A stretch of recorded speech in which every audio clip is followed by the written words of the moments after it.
Lovely, thank you.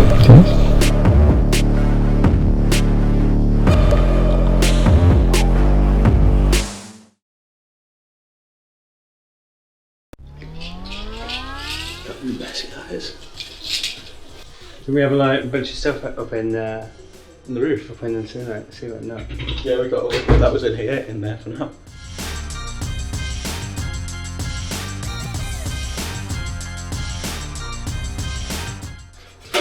How's it going? This one's sitting in here. How's the other one going? That one's sitting in there. I don't know how heavy this one is, but it's going to be mega heavy.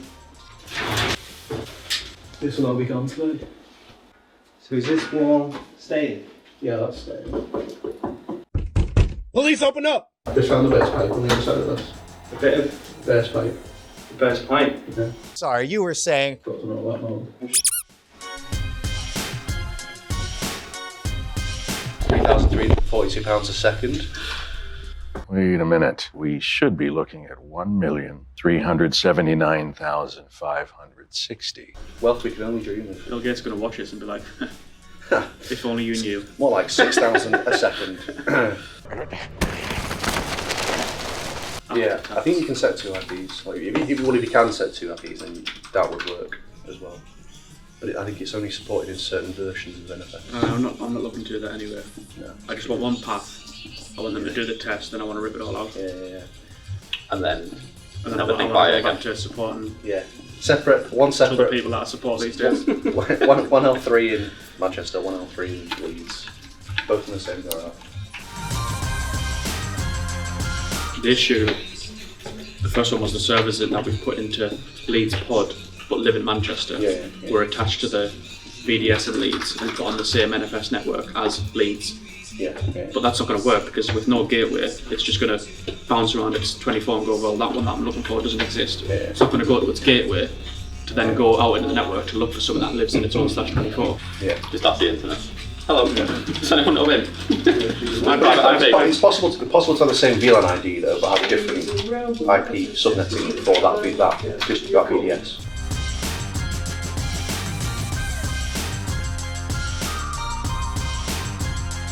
What should work, what I said is, if we just add another interface on here, Yeah. but give it a gateway, Yeah. and point that NFS to that, instead of .10, what we're using, Yeah. point it to .12 that has a gateway, it will find its way back. Yeah, so I think if we I would do the 2 separate or something, so do 10 sticking the same DRF, and then you're not having to then edit existing production config, and that way it's easy to identify what changes we've made. As well, we'll have to stick a gateway on existing production config, which I'm sure is fine, but it's only going to slow us down. Whereas we know that making a new interface and sticking a gateway on it is not non-impacting change. So I'm sure it'd be nothing, but if it did go wrong, like it restarts the network service or something, that'd be sad times. You want us to change one network interface? I've got you. Management down. Yeah. See ya. See you later. Yeah, you gotta go to the data centre for the console. You've been trained. I reckon Whiskey did that in his sleep. He's probably already done it while I've been started talking. Yeah, he's already been like, this is boring. This is boring. I've used the Whiskey config generator.exe. He actually built it at Lego yesterday. I know I wouldn't want to put 203 of these little tiny chain link pieces together. It's literally just loads of like Lego Technics. Just like all the calculations in the background. Okay, what VRF it uses? Synextra built on Cisco, Juniper and Lego.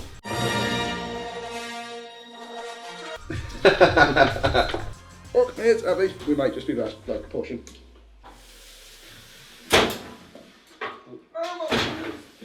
So that's the new building. Well, that will be the new building. Boardroom.